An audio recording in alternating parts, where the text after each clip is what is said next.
وبرکاتہ۔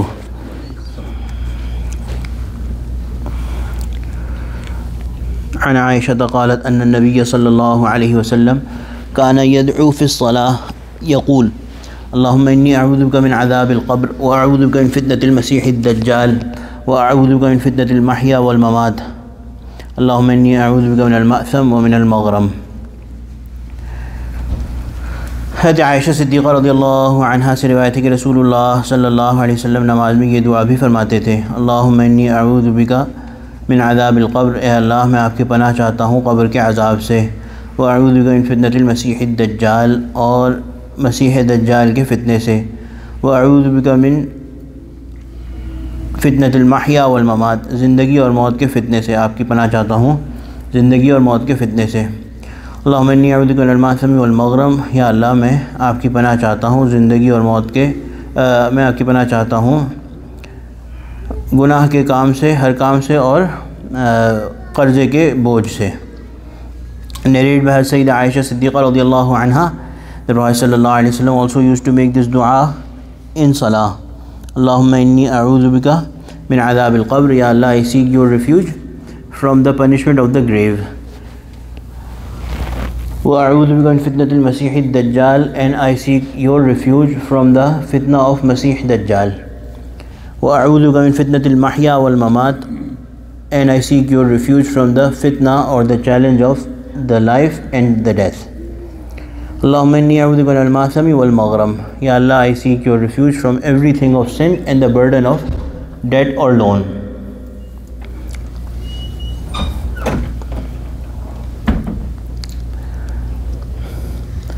تو اس حدیث کی پہلی دو چیزیں جن کے بارے میں حضور صلی اللہ علیہ وسلم نے پناہ مانگنے کی تعلیم فرمائی ہے، یعنی کہ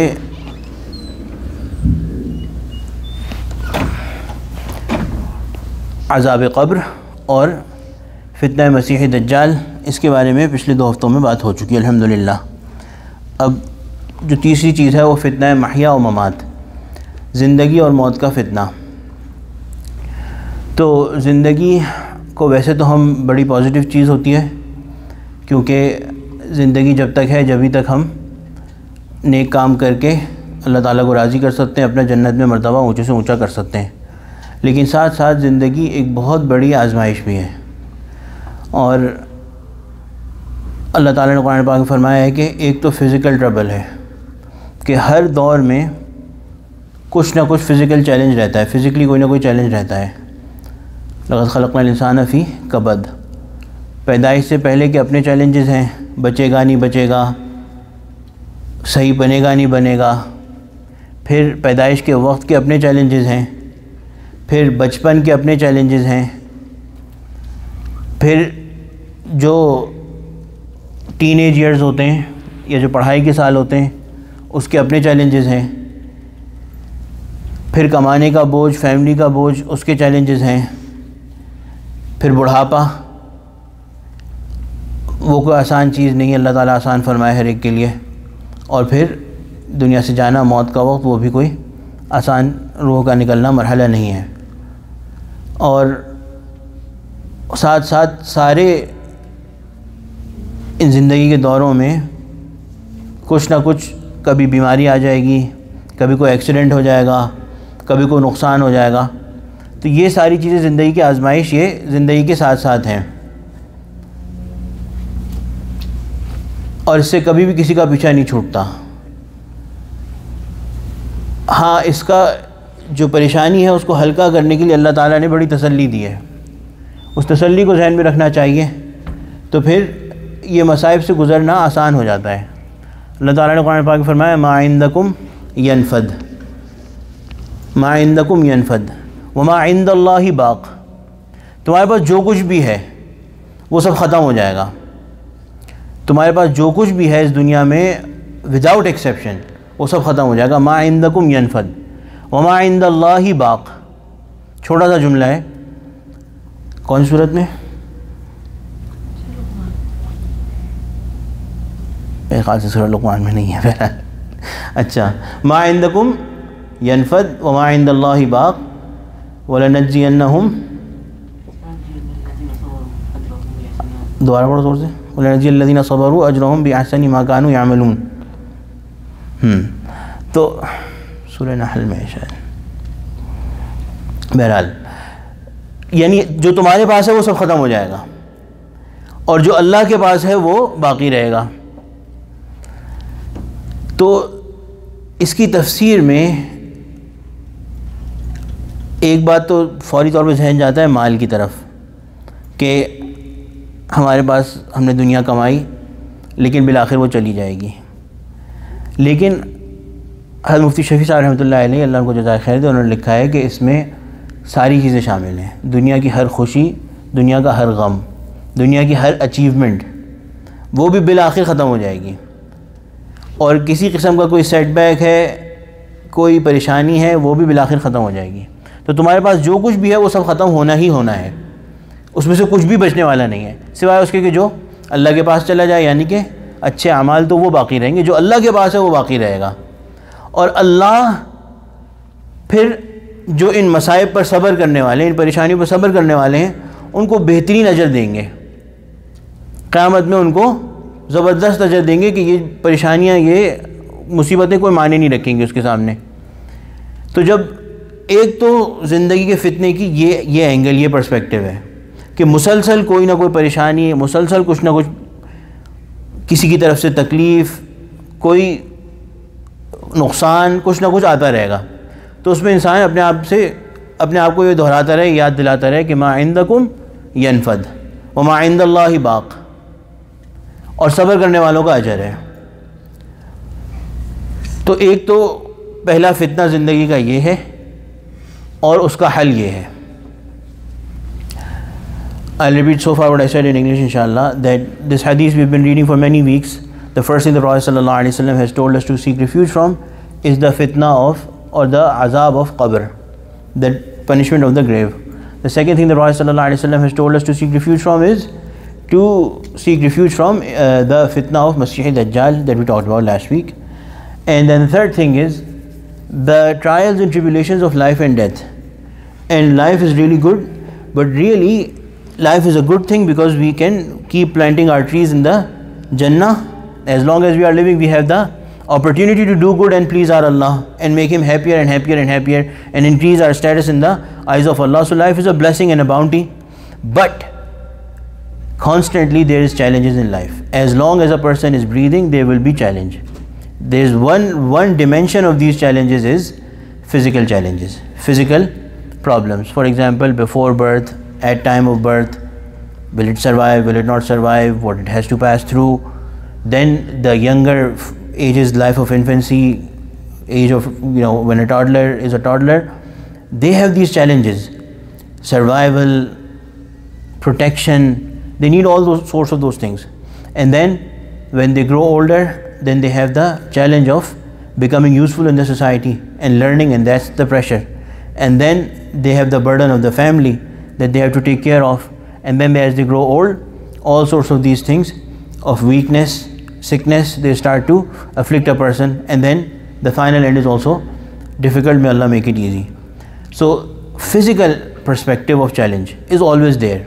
Allah subhanahu wa ta'ala has said that this is how we have created you, this is how the worldly life is, but Allah subhanahu wa ta'ala has given us hope, and the hope is that whatever you have is going to be finished, it's going to go away, it's going to be annihilated, and what Allah has, that is permanent.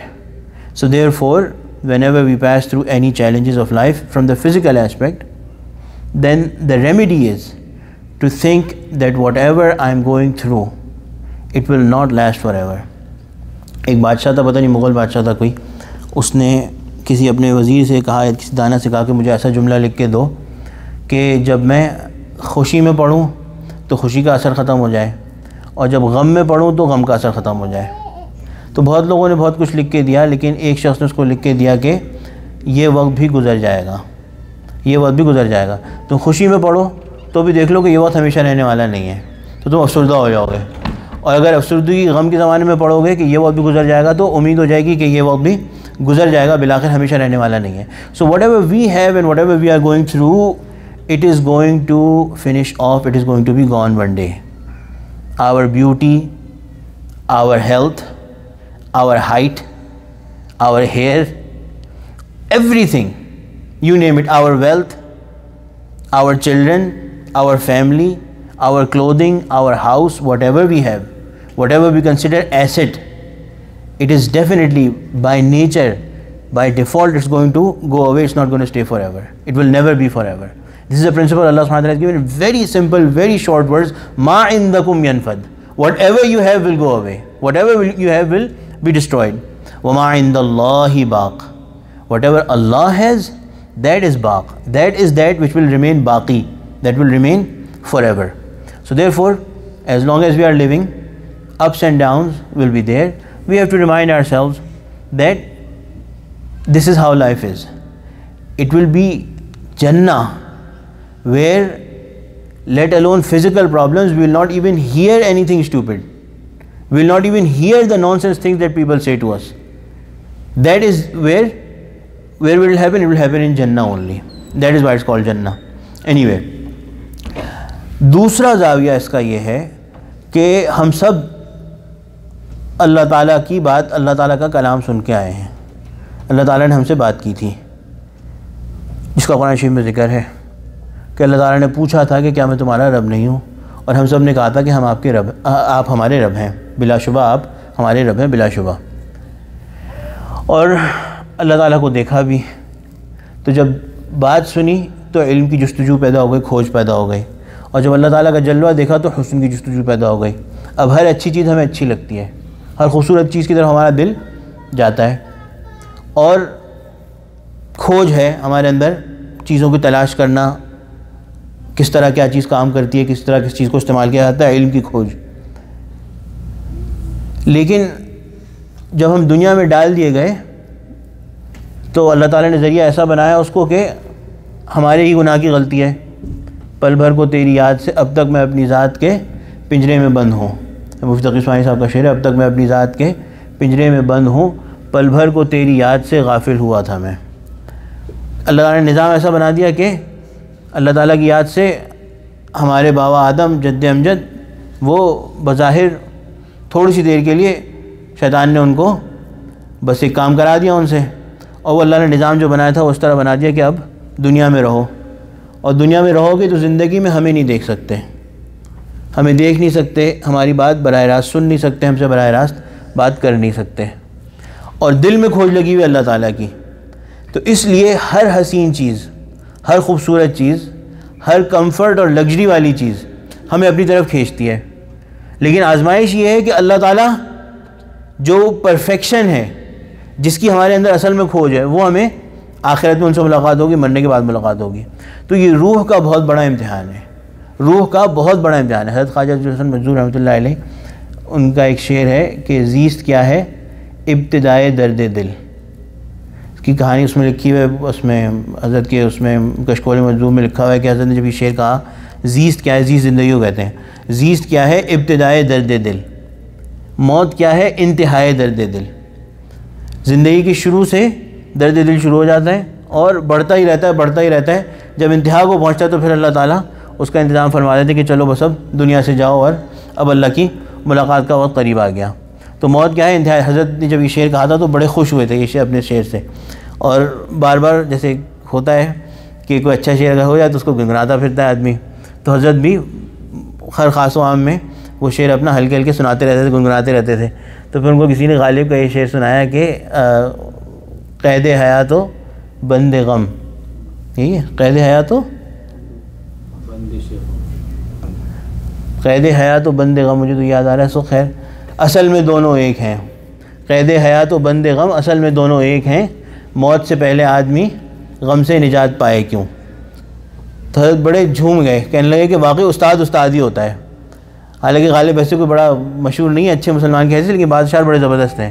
تو حضرت نے فرمایا کہ واقعی استاد استاد ہی ہوتا ہے. استاد نے جس طرح سے یہ بات کہی ہے اس طرح سے مجھ سے نہیں کہی گئی کہ زندگی کی قید غم کے ساتھ ہے، ضبط ہوئی ہوئی ہے، اور موت سے پہلے یہ غم ختم نہیں ہوگا. تو غم کیا ہے؟ غم یہ ہے کہ اللہ تعالیٰ کی تلاش. لیکن اس حسن کی تلاش میں انسان جگہ جگہ منہ مارنے لگتا ہے. اصل تلاش اللہ تعالیٰ کی ہوتی ہے، لیکن وہ تو مل نہیں رہا، اور کھوج و جستجو اندر لگی ہوئی ہے، تو انسان کا دماغ بہک جاتا ہے بعض اوقات. اور یہ بہت بڑا فتنہ ہے زندگی کا کہ جب تک زندگی ہے حسن کی تلاش ہے، اچھی چیز کی تلاش ہے، اور اس میں ضبط کر کے رکھنا پڑتا ہے کہ اللہ کو ناراض نہیں کرنا، اس خوشی کو حاصل کرنے میں، اس حسن کو حاصل کرنے میں، اس اچھی چیز کو حاصل کرنے میں، اس کمفرٹ کو، لگژری کو حاصل کرنے میں اللہ کو ناراض نہیں کرنا، ورنہ ہمیشہ کی لگژری سے محروم ہو جائیں گے اور پرفیکٹ حسن سے محروم ہو جائیں گے۔ اگر خدا نخواستہ گناہ کرتے کرتے ایمان چھن گیا، جیسے کہ ہمارے حضرت فرماتے ہیں کہ ہر گناہ میں یہ صلاحیت موجود ہے، چھوٹے سے چھوٹے ادنا سے ادنا گناہ میں یہ صلاحیت موجود ہے کہ وہ ہمیں ایمان کے دائرے سے خارج کر دے۔ تو کوئی گناہ چھوٹا نہیں ہوتا۔ حضرت فرماتے ہیں کہ زندگی کیا ہے؟ زندگی کیا ہے؟ ملنے کی امید اور ہمیشہ کے لیے بچھڑ جانے کا خوف۔ ایک دن ملنے کی امید، ایک دن مل جانے کی امید اللہ تعالیٰ سے، اور ہمیشہ کے لیے بچھڑ جانے کا خوف۔ اس کے بیچ میں مسلمان زندگی گزارتا ہے۔ تو اگر حسن حاصل کرتے کرتے، حسن غلط طریقے سے حاصل کرتے کرتے خدا نخواستہ اپنے اللہ کو ایسا ناراض کر لیا کہ اللہ نے ہمیشہ کے لیے دور کر دیا، تو پھر کیا ہوگا؟ جس چیز کے پیچھے اصل میں بھاگ رہے تھے اس سے ہمیشہ کے لیے محروم ہو جائیں گے۔ تو یہ زندگی کا بہت بڑا فتنہ ہے، زندگی کی بہت بڑی آزمائش ہے، لیکن اللہ تعالیٰ رب کریم نے اس کا بھی طریقہ بتایا ہے۔ ایک تو یہ کہ اس زندگی کی جو فزیکل غم وغیرہ آئیں، پریشانیاں آئیں، اس کی انسان پرواہ نہ کرے، اور یہ یاد رکھے کہ آخرت اصلی وطن ہے، آخرت اصلی گھر ہے، ثواب بھی وہاں کا زبردست ہے، ہمیشہ کا ہے، اور عذاب بھی وہاں کا زبردست اور ہمیشہ کا ہے۔ یہاں کی سختی کوئی معنی نہیں رکھتی، اور یہاں کی خوشی بھی کوئی معنی نہیں رکھتی۔ ہم اللہ سے مانگتے ہیں کہ یا اللہ ہم یہاں کی خوشیاں دے، عافیتیں دے، خوب اچھا رکھ، اچھوں سے اچھا رکھ، لیکن بالآخر یہاں کی بڑی سے بڑی خوشی آخرت کی چھوٹی سے چھوٹی خوشی کے سامنے بھی ادنا ہے، ماند ہے۔ حیات دو روزہ کا کیا عیش و غم، مسافر رہے جیسے تیسے رہے۔ حیات دو روزہ کا کیا عیش و غم، مسافر رہے جیسے تیسے رہے۔ ہم یہاں سے چلے جائیں گے۔ تو ایک بات تو یہ اپنے آپ کو یاد دلاتا رہے، دوسرے یہ کہ اللہ تعالیٰ نے قرآن پاک میں ہی بتایا ہے کہ جو شخص ہمارے حبیب صلی اللہ علیہ وسلم کی سنت پر عمل کرے گا، جو شخص ہمارے حبیب صلی اللہ علیہ وسلم کی سنت پر عمل کرے گا، ہم اس کی زندگی کو بھی اچھا بنا دیں گے، اس کی زندگی کو بھی اچھا بنا دیں گے۔ یعنی یہ جو زندگی کا چیلنج ہے وہ اس کے لیے آسان کر دیں گے۔ اور وہ کیسے ہوتا ہے؟ وہ ایسے ہوتا ہے کہ جو اللہ کی مان کر اپنے آپ کو غلط چیزوں سے، غلط کاموں سے بچاتا ہے، اللہ جو کہ مزے کے خالق ہیں، ہر خوشی کے خالق ہیں، وہ براہ راست دل میں اس کے وہ خوشی اور وہ مزہ اتار دیتے ہیں۔ اللہ مسبب الاسباب ہیں، لیکن اسباب پہ ڈیپینڈنٹ نہیں ہیں۔ بعض اوقات کام اسباب کے ذریعے سے کرتے ہیں، بعض اوقات بغیر اسباب کے کرتے ہیں۔ تو خوشی دینے میں بھی اللہ تعالیٰ کو اسباب کی ضرورت نہیں ہے۔ چاہتے ہیں تو اسباب کے ذریعے سے خوشی دیتے ہیں، اور چاہتے ہیں تو بغیر اسباب کے براہ راست خوشی دل میں دے دیتے ہیں۔ تو جو ہمارے پیارے حبیب صلی اللہ علیہ وسلم کی سنت پر عمل کرے گا، ہم اس کو حیات طیبہ دیں گے۔ من عمل صالحا وهو مؤمن، من عمل صالحا من ذکر او انثى وهو مؤمن فلنحيينه حیاتا طیبہ، ہم ضرور بالضرور اس کو خوشگوار زندگی دیں گے۔ اور عاملہ صالحاً کیا ہے؟ اتباع سنت۔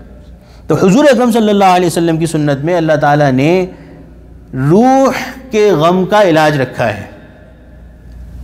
روح جس پریشانی سے دنیا میں گزرتی ہے، اس کا علاج، اس کی دوائی، اس کا مرہم سنت پر عمل کرنا ہے۔ حضور اکرم صلی اللہ علیہ وسلم کی، چلو 12 ربیع الاول کا بھی بیان ہو گیا۔ حضور اکرم صلی اللہ علیہ وسلم کی سنت پر جو عمل کرے گا اس کی زندگی اچھی گزرے گی، اللہ تعالیٰ نے قرآن پاک میں وعدہ فرمایا ہے۔ اور علماء نے اس تفسیر میں لکھا ہے کہ یہ حیاتاً طیبہ دراصل دنیا کی زندگی کی بات ہے۔ آخرت میں تو اجر ہے سو ہے ہی، وہ تو ہے، وہ تو اللہ نے اگلی جملے میں بیان فرمایا ہے کہ اللہ تعالیٰ بہترین اجر دیں گے، لیکن دنیا میں بھی اس کو بہترین زندگی عطا فرمائیں گے، خوشگوار زندگی عطا فرمائیں گے، جس کا مطلب یہ ہے کہ یہ وعدہ نہیں ہے کہ کبھی بیماری نہیں آئے گی، یہ وعدہ نہیں ہے کہ کبھی تنگ دستی نہیں آئے گی، یہ وعدہ نہیں ہے کہ کبھی نقصان نہیں ہوگا، بلکہ وعدہ اس بات کا ہے کہ اگر ہمارے پیارے حبیب صلی اللہ علیہ وسلم کے طریقے پر چلو گے تو ہم بذات خود براہ راست تمہارے دل میں اطمینان دیتے رہیں گے، تمہارے دل میں خوشی دیتے رہیں گے۔ حضرت محترم رحمۃ اللہ علیہ کا شعر ہے کہ دشمنوں کو عیش آب و گل دیا، دشمنوں کو عیش آب و گل دیا۔ آب و گل کہتے ہیں پانی مٹی کو۔ تو دشمن جو ہے اللہ تعالیٰ کے، ان کو اللہ تعالیٰ نے کیا دے دیا؟ خوش رہو اس دنیا میں، مٹی پانی ہے، بالآخر اس کی کوئی حقیقت نہیں ہے، وہ لو اور خوش رہو۔ دشمنوں کو عیش آب و گل دیا اور دوستوں کو اپنا درد دل دیا۔ ان کو ساحل پر بھی طغیانی ملی، ان کو ساحل پر بھی طغیانی ملی، مجھ کو طوفانوں میں بھی ساحل دیا۔ یعنی مشکلات آئیں گی لیکن دل میں اللہ تعالیٰ اطمینان ڈالتے رہیں گے، دل میں براہ راست اللہ تعالیٰ خوشی ڈالتے رہیں گے۔ آپ کی اتباع میں دونوں جہاں چمن چمن، مفتی تقی عثمانی صاحب رحمۃ اللہ علیہ مدد اللہ، آپ کی اتباع میں دونوں جہاں چمن چمن، زیست بھی دل نواز، زیست بھی دل نواز، گورو کفن بھی لال ہزار۔ زندگی بھی اچھی گزرے گی، موت بھی اچھی ہوگی حضور اکرم صلی اللہ علیہ وسلم کی اتباع کرنے پر۔ یہ قرآن شریف میں اللہ نے فرما دیا۔ تو پہلا جو زاویہ ہے وہ ہے فزیکل، جسمانی طور پر نقصان، صحت کا نقصان، عمر کے تغیرات اور اس کی پریشانی، اور اس میں اپنے آپ کو یہ یاد دلانا ہے کہ یہ وقت گزر جائے گا۔ جو اللہ کے پاس ہے اگر صبر کے ساتھ یہ وقت گزار لیا تو بہترین اجر اللہ کے پاس محفوظ ہو رہا ہے، اور جو روح کی پریشانی ہے اس کا مرہم حضور اکرم صلی اللہ علیہ وسلم کی سنت پر عمل کرنے میں ہے۔ حضور اکرم صلی اللہ علیہ وسلم کی سنت پر عمل کرے گا، انشاءاللہ دنیا میں بھی خوشگوار زندگی ملے گی۔ مصائب آئیں گے، پریشانی آئے گی، کہیں کسی کو دیکھنے کا دل چاہے گا، کہیں حرام طریقے سے کوئی پیسے لینے کا دل چاہے گا، کہیں حرام طریقے سے کوئی تعلق بنانے کا دل چاہے گا، اپنے دل کو مار لے، اپنے دل پہ پیر رکھ دے کہ نہیں کروں گا، اللہ کو پسند نہیں ہے، نہیں کروں گا۔ اللہ تعالیٰ براہ راست دل میں خوشی دیں گے، براہ راست دل میں اطمینان دیں گے۔ اللہ تعالیٰ اس کی سمجھ نصیب فرمائے۔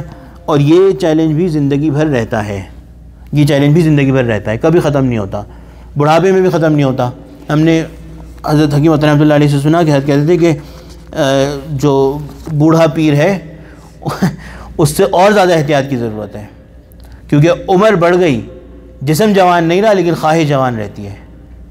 تو ہر ایک کا یہ مسئلہ ہے، اور یہ قیامت تک یہ موت تک چلے گا کہ کبھی یہاں منہ مارنے کا دل چاہے گا، کبھی وہاں منہ مارنے کا دل چاہے گا، کبھی یہ کرنے کا دل چاہے گا، کبھی وہ کرنے کا چاہے گا، لیکن جو اپنے آپ کو پیارے حبیب صلی اللہ علیہ وسلم کی سنتوں کے اندر ضبط کر کے رکھے گا، ان کے اندر ریسٹرکٹ کر کے رکھے گا، اللہ تعالیٰ اس کی زندگی کو دنیا میں خوشگوار بنا دیں گے اور آخرت میں بھی اس کو بہترین اجر عطا فرمائیں گے۔ I'll repeat this in English inshallah, that the other angle of the challenge of the life is that before we were sent into this world, Allah talked to us and Allah showed us Himself. And it is mentioned in the Quran where Allah subhanahu wa ta'ala said, Alastu bi rabbikum, Allah asked all humanity, all the souls, that am I not your Lord? And we all said that for sure, without doubt. So when we saw Allah subhanahu wa ta'ala, the search for beauty was created within us. The longing for beauty, that we are attracted to beauty. And attraction towards knowledge, with the word of Allah, with listening to Allah, that started within us. So therefore, now when we are in this world, we have been imprisoned in this world. We are imprisoned in this world in the sense that as long as a person is living, they will not be able to see Allah subhanahu wa ta'ala. As long as a person is living, they will not be able to directly, without any channels in between, talk to Allah subhanahu wa ta'ala. So we are searching for that, but we cannot do that. This world is a prison. And our soul is constantly looking for that. And in that search, to pacify that search, sometimes we assume illegal, unlawful means. In search for beauty, in search for luxury, in search for comfort that we are missing from Jannah, we assume illegal ways. We use illegal ways. But if a person indulges too much in illegal ways that are unlawful, made unlawful by Allah subhanahu wa ta'ala, then the risk is that they will forever lose the perfect beauty of Allah subhanahu wa ta'ala. They will be deprived of ever being able to see Allah subhanahu wa ta'ala, which we are dying for, which we are longing for in reality. Similarly, if we keep on using haram ways to satisfy our desires, then it is possible, may Allah subhanahu wa ta'ala protect us, every single sin has the potential within it that it can take us away from the circle of Islam. How?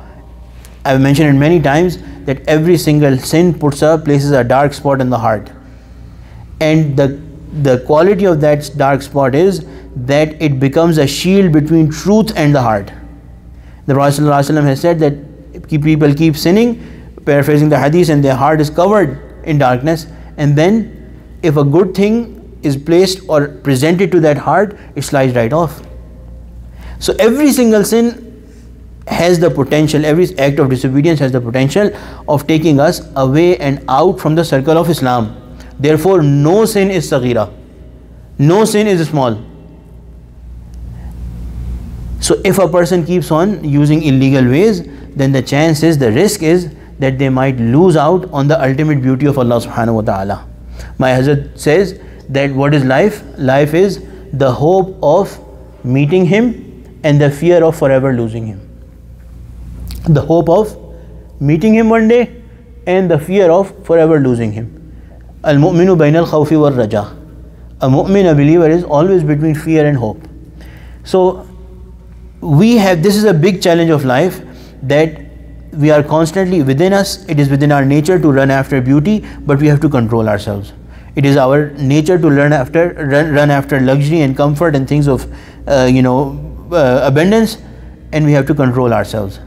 And Allah subhanahu wa ta'ala has told us the remedy and the easy way to deal with this challenge as well, which is to follow the sunnah of the Prophet sallallahu alaihi wasallam.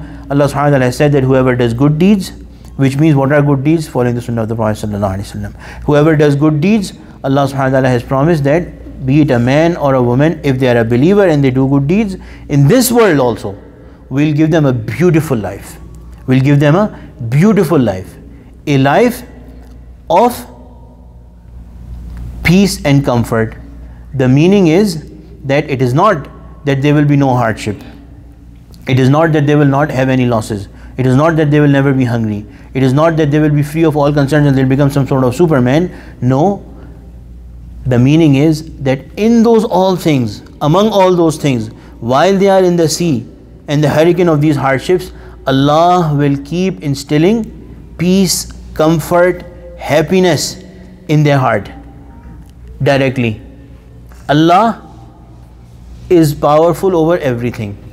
Sometimes He chooses to do things through means. Sometimes He creates means.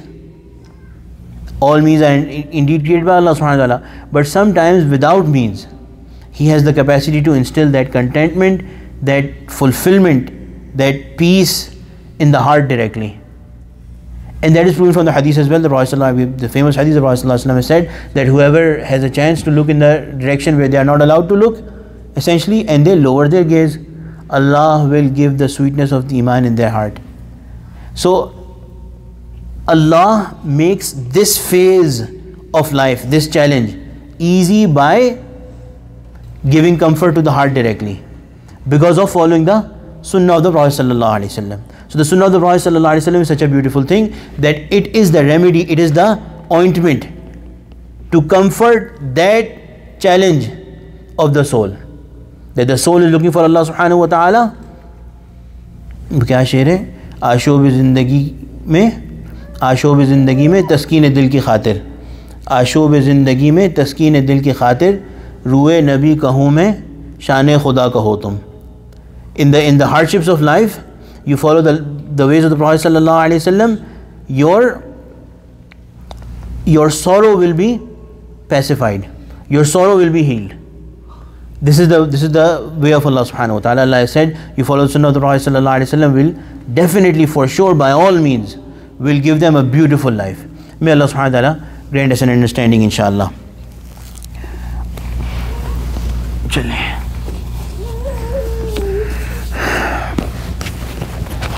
ربنا تقبل منا انك انت السميع العليم وتب علينا انك انت التواب الرحيم.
نواز شریف کی چند اشعار ہیں۔ اللہم صلی علی سیدنا مولانا محمد وعلی آلہ وصحبہ اجمعین۔ وہ اتفاق سے مل گئے الحمدللہ، یہ آج کے مجلس سے بھی متعلق ہیں۔ دوسری پڑھ لیجیے، اللہم صلی علی سیدنا مولانا محمد وعلی آلہ وصحبہ وبارک وسلم تسلیما کثیرا کثیرا۔ شرط ایمان جو پوری ہوئی ہے ان کے صدقے میں پوری ہوئی ہے، ان کے صدقے میں پوری ہوئی ہے۔ شرط ایمان جو پوری ہوئی ہے ان کے صدقے میں پوری ہوئی ہے، ان کے صدقے میں پوری ہوئی ہے۔ آپ کے ہاتھ کی کاساگری ہے، ان کے دست حضرت کی کاساگری ہے، دست حضرت کی کاساگری ہے۔ کتنی بالطف یہ زندگی ہے، دست حضرت کی کاساگری ہے، کتنی بالطف یہ زندگی ہے۔ آج جو آیت پڑھی تھی اس میں تھا کہ جو ایمان والا ہو، اچھے اعمال کرے اور ایمان والا ہو، چاہے مرد ہو یا عورت، تو ایمان جو ملا ہے وہ بھی شرط ایمان جو پوری ہوئی ہے حضور اکرم صلی اللہ علیہ وسلم کے صدقے میں پوری ہوئی ہے۔ حضور اکرم صلی اللہ علیہ وسلم نہ ہوتے تو ایمان بھی نہ ملتا، اور دراصل حضور اکرم صلی اللہ علیہ وسلم نے اپنے ہاتھوں سے ہم جو مٹی کے بنے ہوئے ہیں، مٹی کے پیالے ہیں، ان کو حضور اکرم صلی اللہ علیہ وسلم نے اپنے ہاتھوں سے یعنی اپنی سنت اور اپنے عمل کے ذریعے سے خوبصورت سانچے میں ڈھال دیا، ورنہ ہم الٹی سیدھی حرکتیں کرتے رہتے اور کبھی بھی کامیاب نہ ہو پاتے۔ بزم سنت سے جو بھی ملی ہے ہر ادا ایک نئی زندگی ہے، بزم سنت سے جو بھی ملی ہے ہر ادا ایک نئی زندگی ہے۔ آپ کے در پہ جب سے کھڑی ہے، آپ کے در پہ جب سے کھڑی ہے، کتنی بالطف یہ زندگی ہے۔ آپ کے در پہ جب سے کھڑی ہے، کتنی بالطف یہ زندگی ہے۔ سارے عالم میں جو روشنی ہے، نور حضرت کی جلوہ گری ہے، نور حضرت کی جلوہ گری ہے۔ سارے عالم میں جو روشنی ہے، نور حضرت کی جلوہ گری ہے۔ غم ہے لیکن نہیں تیرگی ہے، غم ہے لیکن نہیں تیرگی ہے۔ کتنی بالطف یہ زندگی ہے، یعنی سارے عالم میں، ساری دنیا میں روشنی حضور اکرم صلی اللہ علیہ وسلم ہی کی ہدایت کی لائی ہوئی ہے۔ بس سیدھا سا مطلب اس کا یہ ہے۔ اور اگرچہ کہ غم ہے لیکن اندھیرا نہیں ہے، نا امیدی نہیں ہے۔ غم ہے لیکن نہیں تیرگی ہے، کتنی بالطف یہ زندگی ہے۔ میرا پیشہ محبت گری ہے، میرا سودا میری عاشقی ہے۔ میرا پیشہ محبت گری ہے، میرا سودا میری عاشقی ہے۔ میرا سودا میری عاشقی ہے۔ خوب سرمایہ زندگی ہے، خوب سرمایہ زندگی ہے۔ کتنی بالطف یہ زندگی ہے۔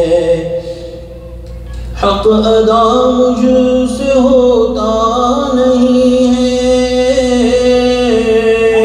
مجھ کو اقرار بیمائیگی ہے، مجھ کو اقرار بیمائیگی ہے۔ حق ادا مجھ سے ہوتا نہیں ہے، مجھ کو اقرار بیمائیگی ہے، مجھ کو اقرار بیمائیگی ہے۔ ان کی لیکن سخن پروری ہے، ان کی لیکن سخن پروری ہے۔ کتنی بالطف یہ زندگی ہے۔ سخن پروری کا مطلب ہے کہ اس کو آتا نہ ہونے کی کوشش کر رہا تو پھر بھی اس کی بات چلا دی جائے۔ تو جیسے کہ کوئی بچہ کوئی کام اچھا نہ کر رہا ہو، بالکل پھر بھی اس کے والدین اس کے ساتھ کہیں کہ نہیں بہت اچھا کر رہا ہے، صحیح ہے، اس کی حوصلہ افزائی کی جائے۔ تو ہمارے بھی اعمال اور سب کچھ وہ ہے تو کسی قابل نہیں، لیکن حضور اکرم صلی اللہ علیہ وسلم کی نسبت سے اگر وہ ترازو پر پورے ہوتے رہیں تو کیا بات ہے۔ میری سوچوں میں ان کی گلی ہے، میرے جذبوں میں وارفتگی ہے۔ میری سوچوں میں ان کی گلی ہے، میرے جذبوں میں وارفتگی ہے۔ میرے ہونٹوں پہ نعت نبی ہے، میرے ہونٹوں پہ نعت نبی ہے۔ کتنی بالطف یہ زندگی ہے، میرے ہونٹوں پہ نعت نبی ہے۔ کتنی بالطف یہ زندگی ہے۔ اللہم صلی علی سیدنا محمد وعلی آلہ وصحبہ وبارک وسلم تسلیما کثیرا کثیرا۔ اللہ تعالیٰ حضور اکرم صلی اللہ علیہ وسلم کی معرفت نصیب فرمائے۔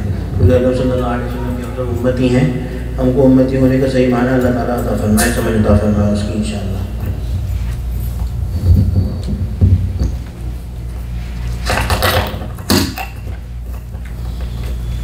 الحمدللہ رب العالمین والصلاة والسلام علی سید المرسلین۔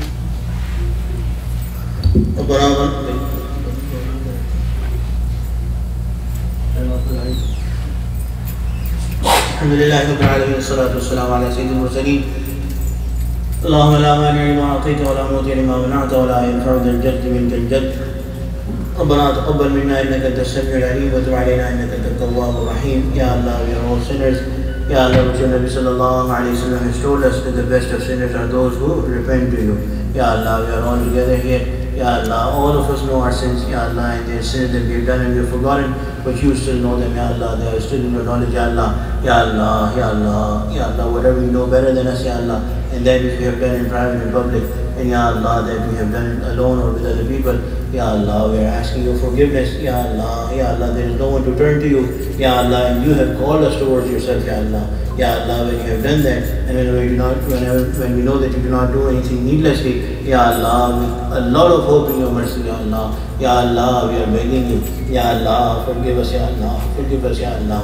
Ya Allah, with our disobedience, Ya Allah, Ya Allah, with our, Ya Allah, short-sightedness, Ya Allah, Ya Allah, we have run away from you, Ya Allah. Ya Allah, with our ignorance, Ya Allah, we have lived a life of negligence, Ya Allah.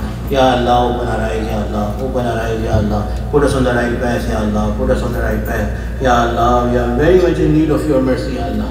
Ya Allah, we are very much in need of your mercy, Ya Allah. Ya Allah, we are very much in need of your mercy, Ya Allah. Ya Allah, if you do not show mercy to us, Ya Allah, there is no one, Ya Allah, who can, Ya Allah, take care of our needs, Ya Allah. Ya Allah, our biggest need is you yourself, Ya Allah. Ya Allah, Ya Allah, do not deprive us of your mercy, Ya Allah. With your mercy, Ya Allah, keep us steadfast on our iman, Ya Allah. With your mercy, Ya Allah, keep us steadfast on the right path, Ya Allah. With your mercy, keep us steadfast on the path of goodness, Ya Allah. With your mercy, Ya Allah, keep us those who keep on doing good, Ya Allah. And Ya Allah, with your mercy, make us those who stay away from your disobedience, Ya Allah. Ya Allah, there is no power that can save us from sins except yours, except that which is yours, Ya Allah. La hawla wa la quwwata illa billahi al-aliyyil azim. Ya Allah, there is no power that can make us do good except that which is yours, Ya Allah. Ya Allah, we are not relying on our strength, Ya Allah. Whenever we relied on our strength, Ya Allah, we have failed and we have failed miserably, Ya Allah. Ya Allah, Ya Allah, we are making you a guarantor, and Ya Allah, we are placing our trust in you in fulfilling this pact with you, that Ya Allah will stay away from your disobedience, will not go even near the places and the people of your disobedience, Ya Allah. Ya Allah, we run away from those people. Ya Allah, we run away from such places. Ya Allah, we run away from such companies. Ya Allah, we are making you and your strength, Ya Allah, a guarantor of this, Ya Allah. With your strength, Ya Allah, keep us away from those things. Ameen Ya Rabbal Alameen. Ya Allah, Ya Allah, make us your obedient slaves, Ya Allah. Ya Allah, make us your beloved worthy slaves, Ya Allah. Ya Allah, Ya Allah, although, Ya Allah, we are dust and we are clay, and Ya Allah, Ya Allah, you are Allah. Ya Allah, you are Halim, and you are Azim, and you are high, and Ya Allah, we are nobodies, Ya Allah. But Ya Allah, Ya Allah, Ya Allah, this spirit of love that you have given to us, Ya Allah, Ya Allah, that which increases people in value, Ya Allah. Ya Allah, Ya Allah, make us valuable, Ya Allah. Make us valuable in your eyes, Ya Allah. Make us valuable in your eyes, Ya Allah. Ya Allah, Ya Allah, protect us from doing those things, Ya Allah, that we degrade our own selves, Ya Allah. Ya Allah, Ya Allah, like you have covered us, Ya Allah, in this world, Ya Allah, protect our honor and dignity, Ya Allah, in the hereafter as well, Ya Allah. Even before yourself as well, Ya Allah, protect our honor and dignity, Ya Allah. Do not humiliate us before you either, Ya Allah. Ya Allah, when the time to depart from this world comes, make it the best time of our life, Ya Allah. Ya Allah, make us those who are very happy to go away from this world, Ya Allah. Ya Allah, make us those who are very happy to leave this world, Ya Allah. Ya Allah, Ya Allah, in the longing to see you, to be finally able to be with you, Ya Allah. Ya Allah, make all the troubles and of the throes of death, Ya Allah, easy for us, Ya Allah. Ya Allah, Ya Allah, Ya Allah, give us a very strong sense that the Sahaba had at the time of death, Ya Allah. Fadl Bilal radiallahu anhu said that the time has come when I am going to meet my friends, Ya Allah. Ya Allah, Ya Allah, give us that kind of spirit and that kind of pleasure at the time of death, Ya Allah. Ya Allah, give us a very, Ya Allah, acute, Ya Allah, very vivid sense that we are leaving this place of hardship towards you, Ya Allah. We are leaving this place of hardship to be with our beloved Nabi sallallahu alayhi wa sallam. That we are leaving this place of hardship towards being with your beloved, beautiful souls, Ya Allah. Ya Allah, Ya Allah. As long as we are living, Ya Allah, we are slaves and we are totally in need and we are dependent, Ya Allah. So Ya Allah, please fulfill all our worldly needs as well, Ya Allah. Ya Allah, Ya Allah, keep us in a very good shape in this world and keep us even much better shape in the hereafter. Ameen Ya Rabbal Alameen. Ya Allah, grant us those deeds, and Ya Allah, make our lives in such a way that we do those things that will make our life of the hereafter comfortable and full of plenty and luxury. Ameen Ya Rabbal Alameen. Ya Allah, whatever we could ask, please grant us that. Whatever we did not ask and should have asked, Ya Allah, please grant us that. Ya Allah, grant the best of rewards, Ya Allah, to our teachers, our mashayikh, our parents, Ya Allah, those of Ya Allah, who have passed away, Ya Allah, grant them a lot of honor, Ya Allah, in the next world, Ya Allah. And Ya Allah, those who are alive, Ya Allah, grant them all goodnesses of this world, Ameen Ya Rabbal Alameen. And Ya Allah, make us worthy students, Ya Allah. Ya Allah, make us worthy students, Ya Allah. Do not make us a source of shame for our elders, Ya Allah. Do not make us a source of shame for our parents, Ya Allah. Do not make us a source of shame for our beloved Nabi sallallahu alayhi wa sallam, Ya Allah. Whoever has any problems and troubles with the virtue and the barakah and the, Ya Allah, mercy that showers upon such gatherings, Ya Allah, with your mercy, Ya Allah, take care of all needs, Ya Allah. Whoever has issues with their visa, Ya Allah, whoever has hardships and social hardships, Ya Allah, whoever has problems with their family, Ya Allah, whoever has problems with their children, Ya Allah, whatever source of problem, Ya Allah, inside or outside the house, collective life or individual life, Ya Allah, you are Alim and Khabir, Ya Allah, you are Alim with Dhat al-Sudur, Ya Allah, solve all the problems, Ya Allah, with your mercy solve all the problems, Ya Allah, and forever keep us enshrouded from inside and outside in your mercy, Ya Allah. ربنا تقبل منا انك انت السميع العليم وتب علينا انك انت التواب الرحيم وصلى الله تعالى على خير خلقه سيدنا ومولانا محمد وعلى اله وصحبه اجمعين امين برحمتك يا ارحم الراحمين.